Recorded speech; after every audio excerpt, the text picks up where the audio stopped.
So today what we're going to be talking about is RFK speech on violence. What we're going to be talking about is how he uses specific words to help convince the listener of this speech, in addition to giving examples, statistics, supporting ideas, and a lot of critical thinking elements that are also going to change the listener's view on violence in America.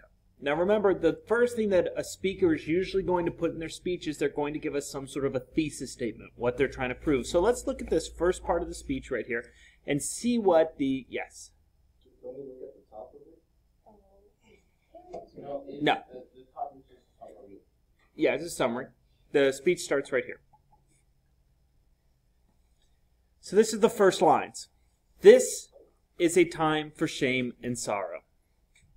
You can see that's an alliteration right there, shame and sorrow. It is not a day for politics. I have saved this one opportunity, my only event of today, to speak to you briefly about the mindless menace of violence in America,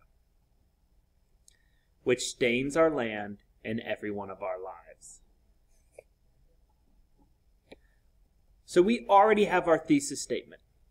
Mindless menace of violence in America. That's what he wants to talk to us about. Now, we don't know what he's going to say, but we definitely have our central idea of what it's going to be about, which is going to be violence. And if he's calling it mindless and menace, do you think he's pro-violence or against violence? Yep, he's going to be against violence.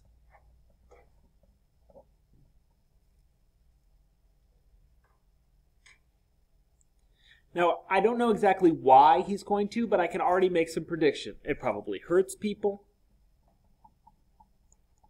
He's saying that it hurts our lives, hurts everyone, and stains our land, so ruins our country.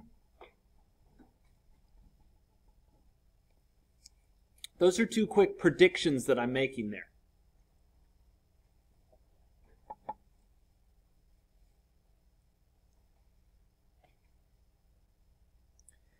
So you have another sheet with you that looks like this. And I want, let's see, Jonathan, could you lead us on our first one? What word do you think in that first paragraph would be a good word that starts to show some connotation and denotation? What's a word that really stands out as powerful? What do you think Robert F. Kennedy picked a specific word to convince people? What did he pick?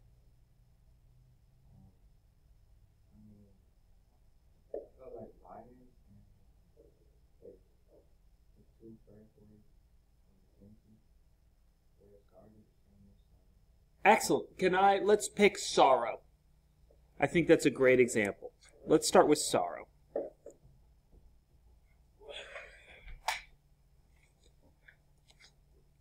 You're exactly right. He didn't just say sad, did he? He said sorrow. Right in that box. Yeah, in that same box right there. Now this says, the sentence from the text is, this is not, this is a time of shame and sorrow. And the reason why he didn't say sadness is there's other stuff that comes along with the word sorrow that he wants us to get. The literal meaning of sorrow is sad. But what are some extra things that we get with that word sorrow? I get death. When I hear the word sorrow, I think of death. I think about something ending. Is the word sorrow sadder than the word sad? Or is it less sad than the word sad? It's sadder than the word sad, so it's very depressed.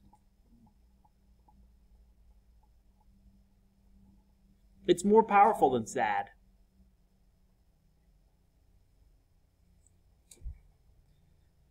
So what we're kind of seeing here as kind of like our unifying theme is that what does violence lead to? Violence leads not to just sadness, but to sorrow. which is connected with death and ends and being very depressed. And then our last part is why. Why does he want us to connect that? Is because, remember, this is persuasive. Robert F. Kennedy... Yes, exactly. He's trying to convince you to do something. So here, the speaker uses the word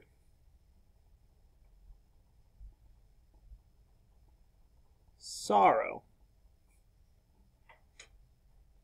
to change the listener's mind. We'll say reader's mind. It's a persuasive technique. It's a powerful word.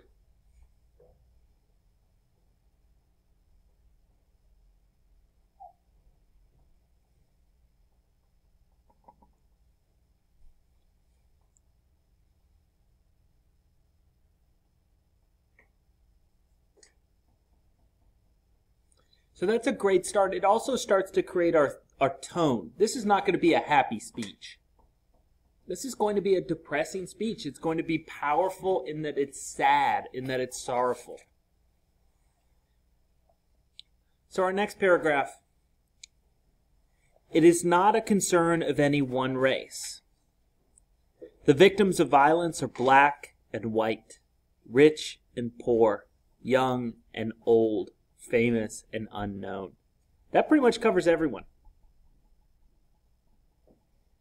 No one is escaping this violence. They are, most important of all, human beings. They're connected. Whom other human beings loved and needed. No one, no matter where he lives or what he does, can be certain who will suffer from some senseless act of bloodshed. And yet it goes on and on and on in this country of ours. So the next word that I really want you to pick is something that I think is very powerful, is the word bloodshed.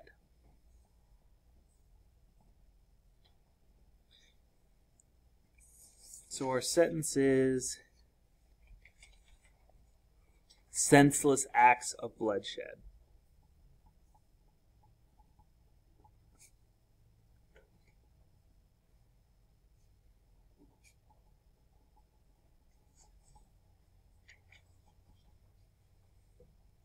That's in paragraph 2. Now, what does bloodshed really mean? It means... Anybody? Yeah. It's like when people slaughter each other? Yeah, that's very close. It's like when people get hurt. But RFK doesn't say, look at people getting hurt. He says bloodshed because you get something else with that. TJ, what do we get along with the word bloodshed? What emotion comes along better than just saying, I got hurt? Frustration. Okay, frustration. Let me write that down. Frustration. What else? Pain. I love that. You definitely get an extra emotion connected with bloodshed of pain. I can also really visualize it. I can visualize the blood. It looks red to me. It's so much worse. If I feel like a kid could get hurt on the sidewalk, and I would never call it bloodshed. Bloodshed is connected with war and violence. Look at all that extra stuff I get by using that word bloodshed instead of just saying I got hurt. And how does that connect with our unifying theme? Is he making violence seem like it's something that's maybe necessary? Or is it definitely connected with negativity? Yes, he is connecting. So violence is connected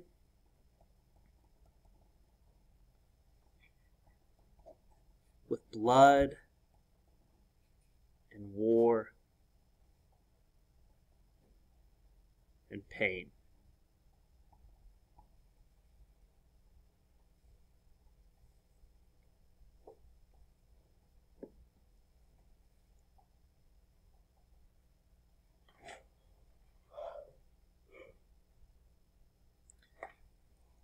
So now what does this contribute to the text? Why does he do this? Why does he use that word bloodshed?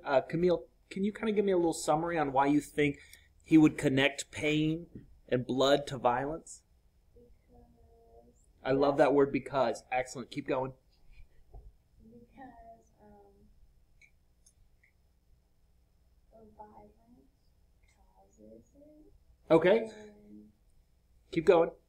What is it going to do to the reader who reads this? it makes the reader feel some type of way. Excellent. What is that type of way? A hurt way? Okay, excellent. So let's connect that. Let's say, so RFK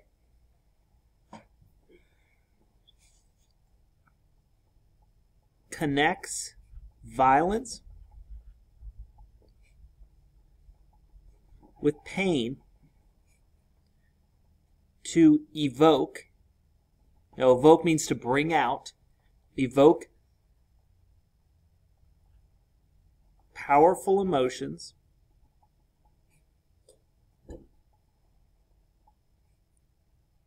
in the listener. And then what are those emotions going to lead to? Changing what? Yeah, it's going to change your mind. It's an emotional appeal.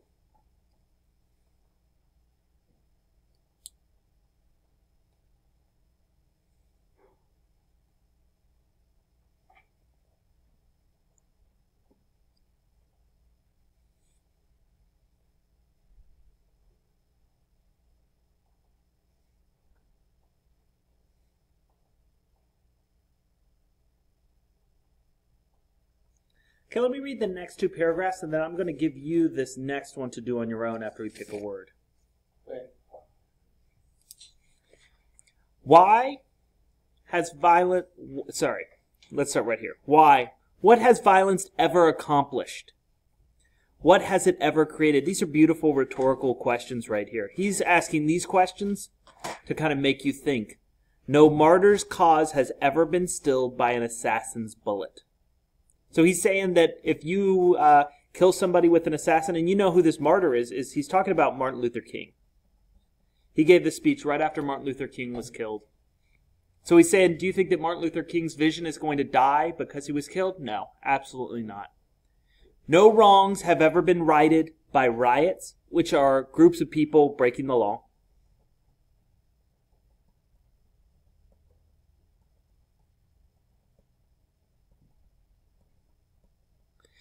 And civil disorder.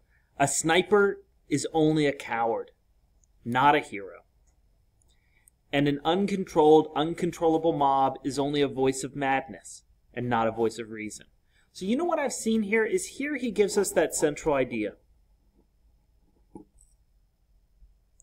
And now he's elaborating on it. He's saying that everyone is affected and that violence doesn't work.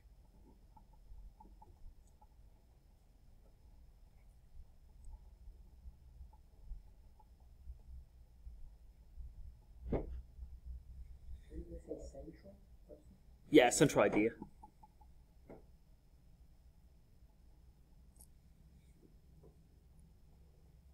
It doesn't work. It doesn't change anybody's mind. It doesn't stop anybody's movements from happening.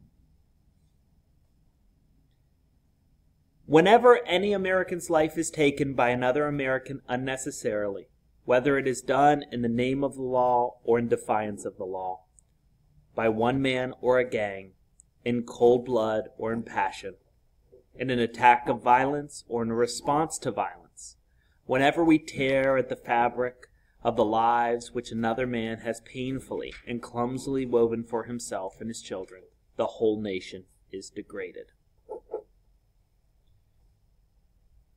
So look at this. Oh, up here we talked about rich, famous, unknown, black, white, rich, poor. Over here we say one man, gang, cold, passion, attack of violence, response to violence. Does he kind of connect all violence as one kind of violence? Does it seem to affect everyone or just some people? Everyone. Excellent. Andy, notice how he says one man or a gang,